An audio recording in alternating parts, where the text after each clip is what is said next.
Warisan tuh kalau terbesit di pikiran kita tuh kan paling dikasih tanah sama orang tua, dikasih rumah gitu. Ada satu telepon dari tante saya. Kebetulan dia agen asuransi. Dia nggak ngucapin turut berduka cita, tapi dia bilang gini, UP suamimu berapa? Aku pengennya anakku tetap ngerasain ketika aku nggak ada, dia ngerasain aku masih ada gitu kan, karena kehidupan kan harus tetap berlanjut ya Pit ya. Asuransi jiwa atau warisan itu dimiliki nggak harus pada saat udah berkeluarga. Oh udah, kalau itu nanti udah telat ya, malahan kita Malah kan udah telat ya kalau iya udah berkeluarga ya. Karena kan pengeluarannya udah nggak karu-karuan ya, double-double ya. Banyak. Halo Bumi. Halo Peter. Oke, gimana kabarnya? Baik, sehat. Kamu sehat nih, kayaknya sehat banget ya. Sehat banget. Terlalu sehat mungkin. Gimana Pit? Oke, Bu. Kita bahas sesuatu aja Bu. Kita mau bahas tentang warisan boleh?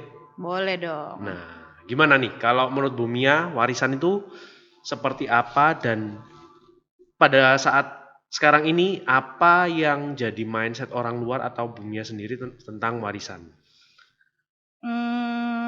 Apa ya? Jadi sebenarnya mungkin kalau kita masih hidup gini, kita itu ngomong memberikan warisan tuh kayak tabu ya.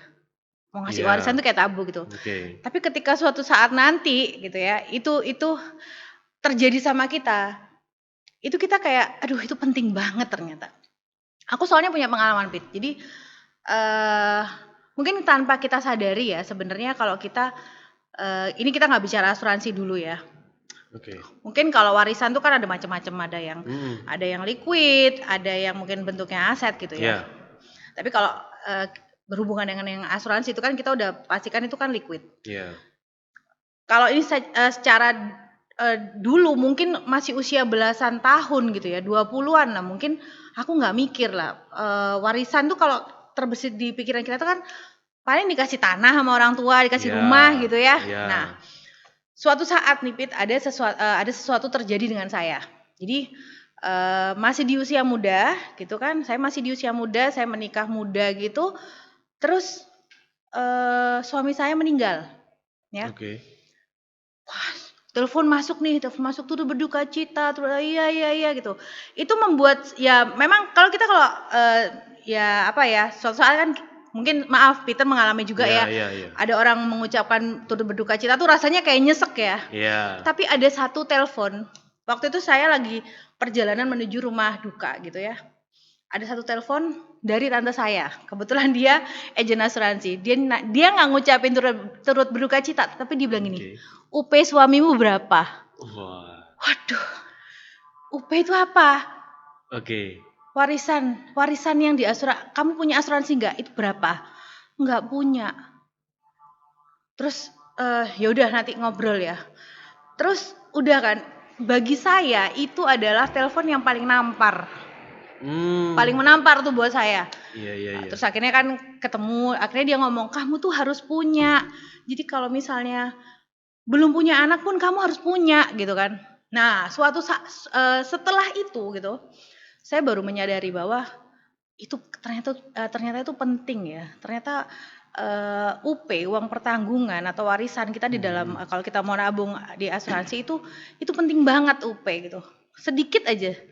Kita harus ya apa ya, misalnya pendapatan kita berapa, kita harus paksain deh kayaknya, harus punya warisan gitu untuk keluarga kita. Karena aku ngalamin itu Pit. Jadi mungkin mindset kita beda ya Peter ya, ada yang karena aku udah ngalamin, jadi kalau orang lain kan enggak lah aku kesehatan dulu gitu ya, enggak lah aku pensiun dulu. Tapi kalau aku mesti, kalau misalnya aku kebetulan pindah-pindah perusahaan asuransi itu UP berapa ya? Mesti aku nanya UP gitu. Jadi aku sempetin, aku sisihin gitu, berapa sih yang aku bisa untuk anak-anakku gitu. Oke, kenapa kok Bu Mia bilangnya ini penting? Maksudnya dalam gambaran Bu Mia ini asuransi warisan ini bisa untuk apa aja? Memang untuk aku saat ini nggak bisa untuk apa-apa, ya. Oke, karena kan kalau kita bilang penting kan berarti ada sesuatu yang harus bisa kita lakukan dengan itu kan. Entah itu untuk misalnya kalau misal ada hutang atau apa gitu. Nah, kalau menurut Bu Mia gimana? Ya, aku pengennya anakku tetap ngerasain ketika aku nggak ada, dia ngerasain aku masih ada gitu kan, karena kehidupan kan harus tetap berlanjut ya Pit ya, nggak mungkin dong. Iya, Aku iya. pernah merasakan Pit ditinggalin papaku dan kita tuh nggak terima apa-apa gitu loh, kita nggak terima namanya Iya. warisan gitu, tapi waktu itu kita nggak ada kesadaran untuk harus punya warisan. Tapi ketika Oke. aku merasakan hal itu, wah ternyata mungkin aku bilang buat Peter nih, kayaknya warisan itu menabung untuk warisan itu menurutku itu kebutuhan primer ya. Jadi Iya. selain sandang, makan, papan gitu ya, Iya. warisan itu juga ya, itu Iya, kayaknya iya, iya. perlulah kita sisihin itu. Mungkin bukan buat kita gitu. Oke. Tapi sebenarnya kalau ketika kita nggak ada, kita nggak tahu ya, kita nggak ada itu rasanya seperti apa. Maksudnya kita kan nggak tahu nih setelah nanti kita nggak ada, kita kan nggak punya rasa sedih, rasa senang kan kita nggak Iya, tahu ya. nggak ada. Tapi kalau yang pastinya walaupun yang kita beri peninggalan warisan itu nggak ngerasain, ya sedih pasti ya. Iya. Tapi kan nggak yang terpuruk banget. Aku pernah merasakan di fase itu, jadi makanya itu penting.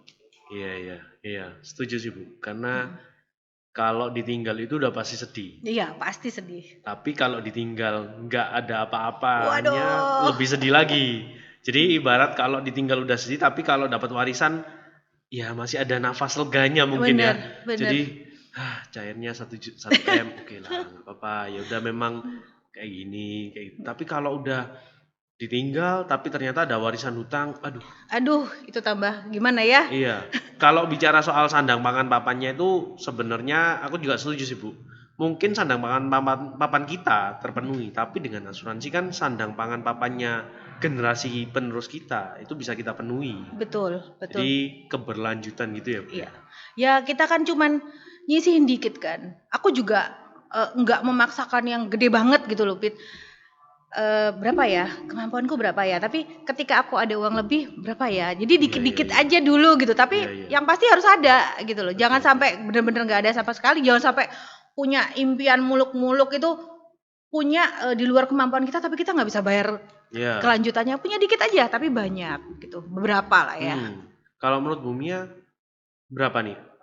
Yang kira-kira lah harus aku punya untuk entah saat ini atau saat ke depan, harus berapa persen atau berapa bagian dari income atau Kalau ini ya, kalau standarnya ngitung di yang kita sering diajarin itu kan 12 kali gaji. Oke. Dikali berapa ya kemarin aku tuh lupa sampean. Intinya kalau aku itu harus punya, harus punya UP itu 2M. Sekarang aku belum sampai, masih 50% dari itu. Oke. Jadi mungkin aku pernah dengar juga. Jadi berapa kali gaji nanti dikali berapa juga, persen gitu. Iya, dikali juga berapa tahun ingin diproteksi untuk keluarganya. Oke. Anakku mau 3, Pit. Jadi aku kan harus mengalokasikan lebih gitu ya Bu ya. Iya. Jadi memang harus di-prepare. Malah kalau asuransi jiwa harusnya pada saat usia masih muda lebih affordable untuk dimiliki ya. Iya, kayak usia di bawah, ya pokoknya ketika kamu pertama kali kerja ya. Iya. Harus kayaknya itu lebih murah kan, lebih enak kan nabungnya ya. Jadi Bu Mia setuju dong, asuransi jiwa atau warisan itu dimiliki nggak harus pada saat udah berkeluarga dong? Oh udah, kalau itu nanti udah telat ya, malahan kita udah telat ya kalau iya, udah berkeluarga ya? Karena kan pengeluarannya udah nggak karu-karuan ya, double-double ya. Banyak, aku aja baru anak pertama aja, aku rasa udah ini bayar ini tapi nggak apa-apa, tak paksain aja deh gitu ya. Karena kan harus sekolah, bayar kebutuhan rumah tangga, terus masih bayar asuransi lagi. Malah kalau lebih baik sih ya kayak Peter gini yang masih single ya sisihin. Malah ini ya harus sisihin dari awal. Oke. Mantap insight-nya. Oke. Ini mungkin bisa jadi masukan buat anak-anak muda atau yang baru mulai bekerja juga, mulai aware lagi sama asuransi warisan ini ya Bu ya. Jadi mereka bisa prepare dari sekarang untuk masa depannya. Oke. Bu Mia, thank you ya Peter. Oke.